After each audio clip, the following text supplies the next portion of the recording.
பரபரப்பான அரசியல் சூழ்நிலையில் இன்று மாலை எடப்பாடி பழனிசாமி அமித்ஷாவை சந்திக்க இருப்பதாக தகவல் வெளியாகியிருக்கிறது. இது பற்றிய மேலும் விவரங்களை தருகிறார் நமது செய்தியாளர் ராமகிருஷ்ணன். ராமகிருஷ்ணன், தற்போது எடப்பாடி பழனிசாமியுடன் வேறு யாரெல்லாம் வந்திருக்கிறார்கள்? கூடுதல் விவரம். அதிமுகவினுடைய பொதுச் செயலாளராக இருக்கின்ற எடப்பாடி பழனிசாமி இன்று காலையில் தலைநகர் டெல்லி வந்திருக்கிறார். அவரை டெல்லி விமான நிலையத்தில் அதிமுகவினுடைய எம்பிக்களாக இருக்கின்ற தம்பிதுரை, சி.வி. சண்முகம், இன்பதுரை உள்ளிட்டோர் வரவேற்றார்கள். அவர்களுடன் ஏராளமான அதிமுகவினுடைய கட்சி தொண்டர்களும் வந்திருந்தார்கள். அவருக்கு சிறப்பான ஒரு வரவேற்பு அளிக்கப்பட்டது.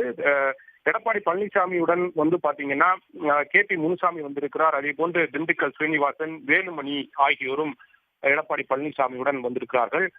எடப்பாடி பழனிசாமியை பொறுத்தவரையில் அவர் தலைநகர் டெல்லியில் வரும்போது தங்குவதற்காக இரண்டு இடங்கள்ல வந்து அறை எடுத்து வைக்கப்பட்டிருக்கிறது. குறிப்பாக தலைநகர் டெல்லியில் இருக்கின்ற தமிழ்நாடு இல்லத்திலும் அவருக்கு 2 அறைகள் புக் செய்யப்பட்டிருக்கிறது.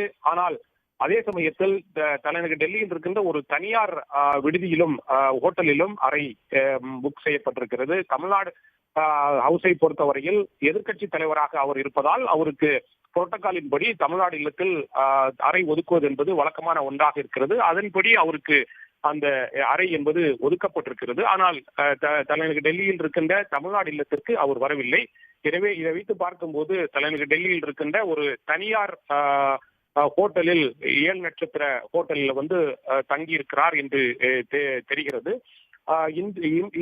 தலைநகர் டெல்லி வந்திருக்கின்ற இவரை பொறுத்தவரையில் சரியாக 12:30 மணிக்கு குடியரசு துணைத் தலைவர் சி.பி. ராதாகிருஷ்ணனை அவரது இல்லத்திற்கு நேரடியாக சென்று பார்க்க இருக்கிறார்.